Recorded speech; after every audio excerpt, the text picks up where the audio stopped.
தேர்தல் ஆணைய தரப்பில் இதுவரை யாரும் விசாரிக்கப்படாதது ஏன் என விடுதலை சிறுத்தைகள் கட்சித் தலைவர் திருமாவளவன் கேள்வி எழுப்பியுள்ளார்.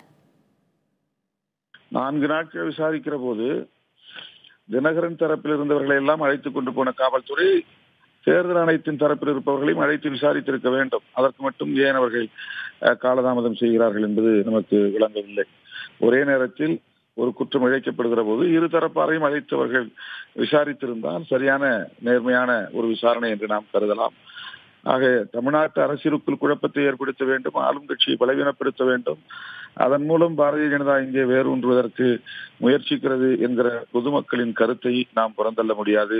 இன்றைக்கு தமிழகம் முழுக்க இந்த விவாதம் நடைபெற்றுக் கொண்டிருக்கிறது என்பதையும் நாம் கருத்தில் கொள்ள வேண்டும்.